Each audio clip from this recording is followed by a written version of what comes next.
ओम शांति। 27 मार्च 2026 के ईश्वरीय महावाक्य है। पहले सुनते हैं मुरली का मुख्य पॉइंट्स। बाप दादा ने कहा, इस मुरली का मुख्य संदेश है कि तुम ज्ञान सागर बाप के बच्चे होकर मास्टर ज्ञान सागर बने हो, इसलिए तुम्हें ज्ञान का तीसरा नेत्र मिला है।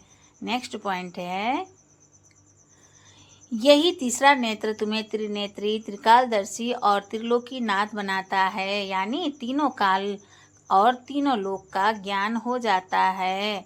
नेक्स्ट, रूहानी सेवा सिर्फ तुम बच्चे ही कर सकते हो, क्योंकि तुम्हें सीधे सुप्रीम रूह शिव बाबा से शक्ति मिलती है। नेक्स्ट पॉइंट है बाबा का, अभी पूरी दुनिया पतित है, इसलिए बाप संगम पर आकर सबको पावन बनाते हैं। तुम बच्चे पहले सतो प्रधान थे, फिर रजो और तमो में आ गए, अब फिर से सतो प्रधान बनना है। तुम बच्चे कांटे से फूल बन रहे हो और दूसरों को भी बना रहे हो, यही सच्ची सेवा है। बाप की श्रीमत पर चलकर पवित्र बनना और 5 विकारों पर विजय पाना ही सफलता का रास्ता है। और अब सुनते हैं महावाक्यों को विस्तार से। मुरली का सार। मीठे बच्चे, ज्ञान सागर बाप द्वारा तुम मास्टर ज्ञान सागर बने हो। तुम्हें ज्ञान का तीसरा नेत्र मिला है, इसीलिए तुम हो त्रिनेत्री, त्रिकालदर्शी और त्रिलोकीनाथ। प्रश्न है बाबा का, विश्व की रूहानी सेवा तुम बच्चों के सिवाय कोई नहीं कर सकता। विश्व की रूहानी सेवा तुम बच्चों के सिवाय कोई नहीं कर सकता है। क्यों? उत्तर है बाबा का, क्योंकि तुम्हें ही सुप्रीम रूह शिव बाबा की शक्ति मिलती है। पहले तुम आत्माओं को सुप्रीम रूह द्वारा ज्ञान का इंजेक्शन लगता है, जिससे तुम 5 विकारों पर स्वयं भी विजय प्राप्त करते और दूसरों को भी कराते हो। ऐसी सेवा और कोई कर न सके। कल्प कल्प तुम बच्चे ही यह रूहानी सेवा करते हो। ओम शांति। बाप की याद में बैठना है, बाप की याद में बैठना है और कोई भी देहधारी की याद में नहीं बैठना है। नए नए जो आते हैं बाप को तो जानते ही नहीं हैं, उनका नाम तो बड़ा सहज है, शिव बाबा। बाप को बच्चे नहीं जानते, कितना वंडर है। शिव बाबा ऊंचते ऊंच सर्व का सदगति दाता है, सर्व पतितों का पावन करता, सर्व का दुख हरता भी कहते हैं, परंतु वह कौन है यह कोई नहीं जानते सिवाय तुम भी के। तुम हो उनके पोतरे पोत्रियां, सो तो जरूर अपने बाप और उनकी रचना के आदि मध्य अंत को जानेंगे। बाप द्वारा बच्चे ही सब कुछ जान जाते हैं। यह है ही पतित दुनिया। सर्व कलयुगी पतितों को सतयुगी पावन कैसे बनाते हैं, सो तो बीके के सिवाय दुनिया में कोई नहीं जानते। कलयुगी दुर्गति से निकालने वाला सतयुगी सदगति दाता बाप ही है। शिव जयंती भी भारत में ही होती है। जरूर वह आते हैं, परंतु भारत को क्या आकर देते हैं यह भारतवासी नहीं जानते। हर वर्ष शिव जयंती मनाते हैं, परंतु ज्ञान का तीसरा नेत्र नहीं है, इसीलिए बाप को नहीं जानते। गीत बाबा का, नयनहीन को राह दिखाओ। यह मनुष्यों का ही बनाया हुआ गीत है कि हम सब नयनहीन हैं। यह स्थूल नयन तो सबको है, परंतु अपने को नयनहीन क्यों कहते हैं, वह बाप बैठ समझाते हैं कि ज्ञान का तीसरा नेत्र कोई को है नहीं। बाप को नहीं जानना यह हुआ अज्ञान, बाप को बाप द्वारा जानना, इसको कहा जाता है ज्ञान। बाप ज्ञान का तीसरा नेत्र देते हैं, जिससे तुम सारी रचना के आदि मध्य अंत को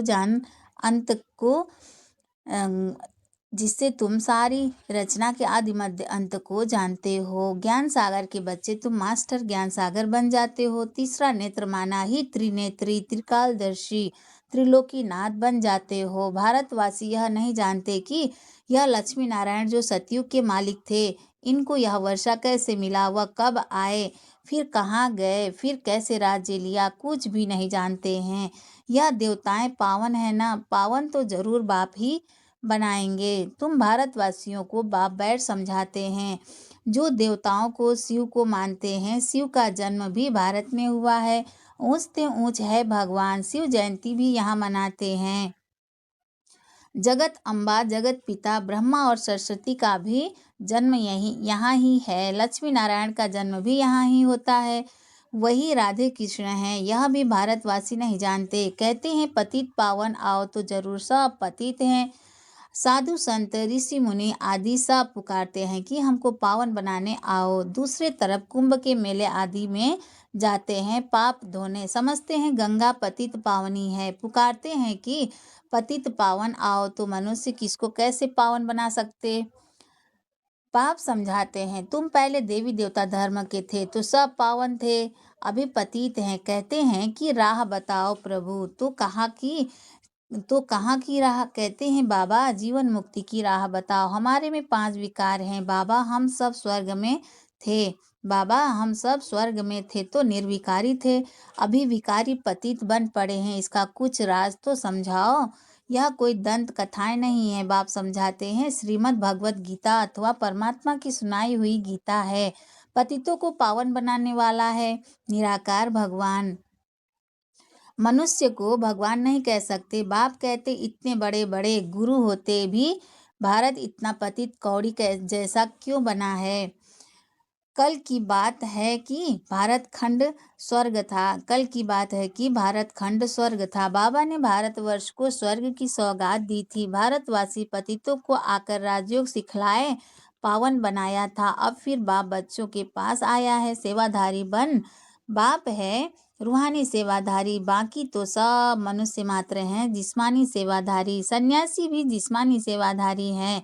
वह पुस्तक आदि बैठ सुनाते हैं। बाप कहते हैं कि मैं निराकार साकार साधारण बूढ़े तन में प्रवेश कर बच्चों को आकर समझाता हूँ। हे भारतवासी बच्चों, देखो रूहानी बाप रूहों को बैठ समझाते हैं। यह ब्रह्मा नहीं सुनाते हैं, लेकिन वह निराकार बाप इस तन का आधार लेते हैं। शिव को तो अपना शरीर नहीं है, शालिग्राम आत्माओं को तो अपना अपना शरीर है। पुनर्जन्म में आते आते पतित बन जाते हैं। अब तो सारी दुनिया पतित है, पावन एक भी नहीं। तुम सतो प्रधान थे, फिर खाद पड़ने से सतो से रजो तमो में आए हो। तुम भारतवासियों के पास शिव बाबा आकर शरीर धारण करते हैं। तुम भारतवासियों के पास शिव बाबा आकर शरीर धारण करते हैं, जिसको भागीरथ भी कहते हैं। मंदिरों में शंकर का चित्र दिखाते हैं, क्योंकि वह शिव शंकर इकट्ठा समझ लेते हैं। यह समझते नहीं कि शिव तो निराकार है, शंकर तो आकारी है। शिव शंकर इकट्ठा कैसे कहते हैं। अच्छा, फिर बैल पर सवारी कौन करते हैं। शिव व शंकर। सूक्ष्म वतन में बैल कहाँ से आया। शिव रहता है मूल वतन में, शंकर सूक्ष्म वतन में। मूल वतन में सब आत्माएं हैं, सूक्ष्म वतन में सिर्फ ब्रह्मा विष्णु शंकर हैं। वहाँ जानवर होते नहीं। बाप कहते हैं मैं साधारण बूढ़े तन में प्रवेश कर तुमको समझाता हूँ। तुम बच्चे अपने जन्मों को नहीं जानते हो। सतयुग से लेकर तुमने कितने जन्म लिए हैं। 84 जन्म लिए। अभी यह है पिछाड़ी का जन्म। भारत जो अमरलोक पावन था, वह अब मृत्यु लोक पतित है। सर्व का सद्गति दाता तो एक है ना। रुद्रमाला है ही परमपिता परमात्मा निराकार शिव की। श्री श्री 108 रुद्रमाला कही जाती है। सब शिव के गले का हार है। बाप तो है पतित पावन, सर्व का सद्गति दाता, सर्व को वर्षा देने वाला। लौकिक बाप से हद का वर्षा मिलता है, जिसको असन्यासी कागविष्टा समान सुख समझते हैं। बाप कहते हैं कि बरोबर यह तुम्हारा सुख कागविष्टा समान है। बाप ही आकर पतितों को पावन अथवा कांटों को फूल बनाते हैं नॉलेज से। यह गीता की नॉलेज है। यह ज्ञान कोई मनुष्य नहीं समझा सकते हैं। ज्ञान का सागर पतित पावन बाप ही समझा सकते हैं। बाप से ही वर्षा मिलता है जो तुम ले रहे हो। तुम ही सिर्फ सद्गति तरफ जा रहे हो। अभी तो संगम पर हो। वह तो कलयुग में है। अभी है कलयुग का अंत। महाभारत लड़ाई भी सामने खड़ी है। 5000 वर्ष पहले भी जब तुम राजयोग सीखते थे तो भंभोर को आग लगी थी। अभी तुम राजयोग सीख रहे हो या लक्ष्मी नारायण बनने के लिए। बाकी तो है भक्ति मार्ग। बाप जब आते हैं तो आकर स्वर्ग के द्वार खोलते हैं। बाप कहते हैं कि यह शिव शक्ति भारत माताएं तो भारत को स्वर्ग बनाती हैं। श्रीमत पर तुम हो शिव शक्ति भारत माताएं जो पूरे विश्व को स्वर्ग बना रही हो। तुम हो ही शिव की औलाद, उसको ही याद करते हो। शिव से शक्ति लेकर 5 विकारों रूपी शत्रुओं पर जीत पाते हो। तुम बच्चों ने 5,000 वर्ष पहले भी भारत की रूहानी सेवा की थी। वो सोशल वर्कर्स करते हैं जिस्मानी सेवा। यह है रूहानी सेवा। सुप्रीम रूह आकर आत्मा को इंजेक्शन लगाते हैं, पढ़ाते हैं।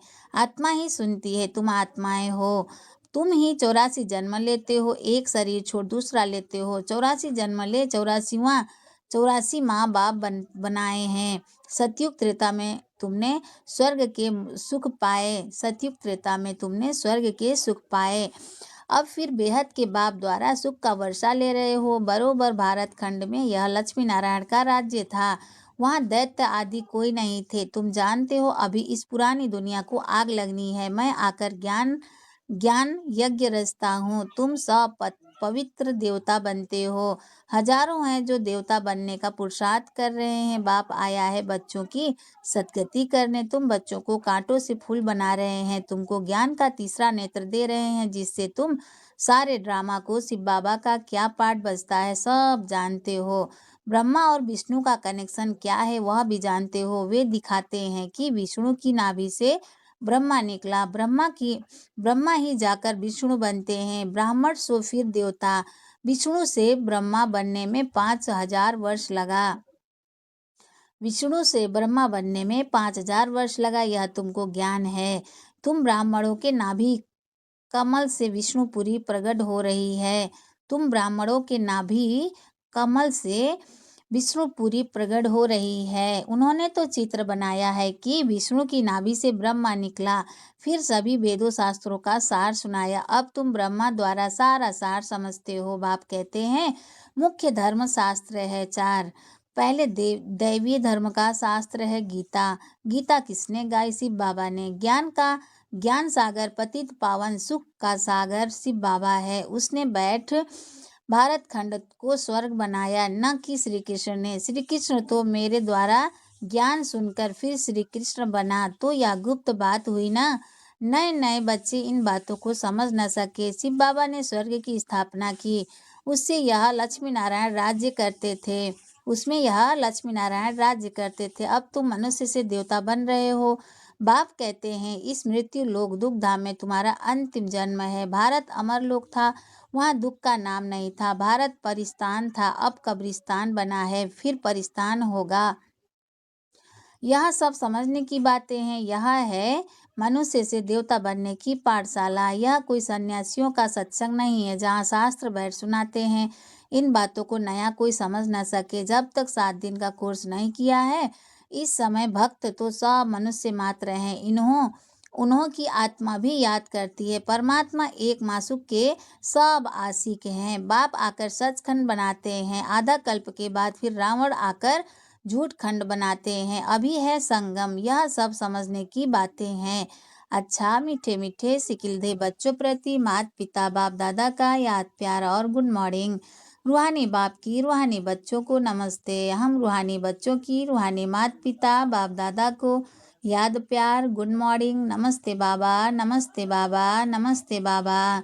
शुक्रिया बाबा, शुक्रिया। धारणा के लिए मुख्य सार है। फर्स्ट पॉइंट है बाबा का, बाप की श्रीमत पर चलकर सच्ची सच्ची रूहानी सेवा करनी है। सर्वशक्तिमान बाप से शक्ति ले 5 विकारों रूपी शत्रुओं पर विजय पानी है। सेकेंड पॉइंट है बाबा का, मनुष्य से देवता बनने के लिए पवित्र जरूर बनना है। नॉलेज को धारण कर कांटे से फूल बनना और बनाना है। वरदान है बाबा का, विनाश के समय पेपर में पास होने वाले आकारी लाइट रूपधारी भव।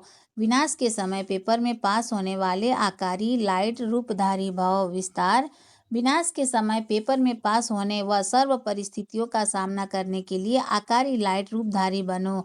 जब चलते फिरते लाइट हाउस हो जाएंगे तो आपका यह रूप शरीर दिखाई नहीं देगा। जैसे पाठ बजाने समय चोला धारण करते हो, कार्य समाप्त हुआ चोला उतारा, 1 सेकंड में धारण करो और 1 सेकंड में न्यारे हो जाओ। जब यह अभ्यास होगा तो देखने वाले अनुभव करेंगे कि यह लाइट के वस्त्रधारी हैं।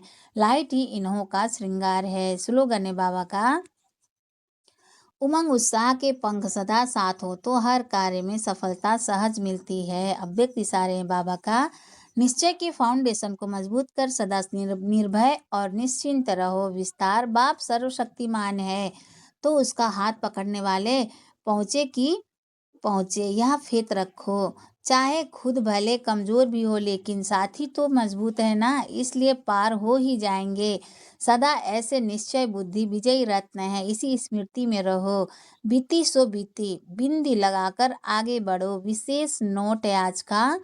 आज प्यारे बाप दादा की अति लाडली देश विदेश के सर्व ब्राह्मण परिवार की जान, हम सब के दिलों पर राज्य करने वाली मीठी दादी जानकी जी का पुण्य स्मृति दिवस है। दादी जी ने 104 वर्ष की आयु तक विदेही व जीवन मुक्त स्थिति में रह ज्ञान दान के साथ साथ गुणों का दान करते पूरे परिवार की अलौकिक पालना की है। उनकी सार गर्भित अनेक ज्ञान के गुह्य रहस्यों से भरपूर क्लासेस सभी का मार्गदर्शन कराती रहती रही है, सभी का मार्गदर्शन करती रही हैं। आज भी उनकी छत्र छाया और उनके द्वारा मिली हुई अनमोल शिक्षाएं अनेक ब्रह्मवत्सों के कानों में गूंजती रहती है। दादी जी सच्चाई, सफाई और सादगी की प्रतिमूर्ति थीं। दादी जी द्वारा मिली हुई अनेक अनमोल शिक्षाओं में से कुछ शिक्षाएं लिख रहे हैं।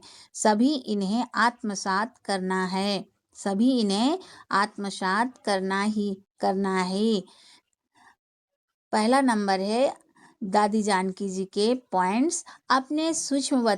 अपने सूक्ष्म अभिमान को परख कर उसे जल्दी से खत्म करना ही अपने ऊपर आशीर्वाद करना है। सेकेंड, अधिक सोचने, बोलने और चिंता करने से शक्ति खर्च होती है। साइलेंस में रहो तो शक्ति जमा हो। थर्ड पॉइंट है, किसी की गलती चित्त पर न हो, किसी की गलती चित्त पर न हो। चित्त साफ रखो तो चैन से रह सकेंगे। चौथा पॉइंट है, समझ से व्यर्थ व निगेटिव को खत्म कर दो तो शांति प्रिय बन जाएंगे। दादी जानकी जी के चौथा पॉइंट है, समझ से व्यर्थ व निगेटिव को खत्म कर दो तो शांति प्रिय बन जाएंगे। पांचवा पॉइंट है दादी जानकी जी का, बाबा से प्राइज लेनी है तो नियमों पर चलो, थोड़ा भी कहाँ झुकाव ना हो। बाबा से प्राइज लेनी है तो नियमों पर चलो, थोड़ा भी कहाँ झुकाव ना हो। छठवां पॉइंट है, कर्म और संबंध का पता गुणों से चलता है, इसलिए कर्म में रूहानियत और संबंध में सच्चाई हो। सातवां पॉइंट है दादी जानकी जी का, नम्रता और सत्यता को अपना साथी बना लो तो हर बात एक्यूरेट होगी। आठवां पॉइंट है, प्यार मांगने के बजाय सम्मान में रहो और सबको मान दो तो प्यार के पात्र बन जाएंगे। जो सच्चे, स्वच्छ और सर्विसेबल हैं वही परमात्मा प्यार के पात्र हैं। जो सच्चे, स्वच्छ और सर्विसेबल हैं वही परमात्मा प्यार के पात्र हैं। 10वां पॉइंट है, सेवा करते डबल लाइट रहना यही सबसे बड़ी सेवा है। सेवा करते डबल लाइट रहना यही सबसे बड़ी सेवा है। बड़ी बात को छोटा कर दो तो सूली भी कांटा हो जाएगी। बड़ी बात को छोटा कर दो तो सूली भी कांटा हो जाएगी। चिंतन साधना में इंटरफियर करता है, चिंतन साधना में इंटरफियर करता है और सिमरण साधना द्वारा सिद्धि दिलाता है। खुशी का खजाना सदा कायम रखना है तो पॉजिटिव सोचने का तरीका सीख लो। खुशी का खजाना सदा कायम रखना है तो पॉजिटिव सोचने का तरीका सीख लो। अब की स्थिति ही अंत में काम आएगी, अब की स्थिति ही अंत में काम आएगी, इसलिए अपनी स्थिति बनाने पर ध्यान दो। मनोबल ऐसा बढ़ा लो जो कांटों के जंगल में खुद भी सेफ रहो और दूसरों को भी सहयोग दे सको। लास्ट पॉइंट है दादी जानकी जी के, अपवित्रता से मुक्त होना है तो आंतरिक वैराग्य वृत्ति धारण करो। अपवित्रता से मुक्त होना है तो आंतरिक वैराग्य वृत्ति धारण करो। अच्छा, ओम शांति।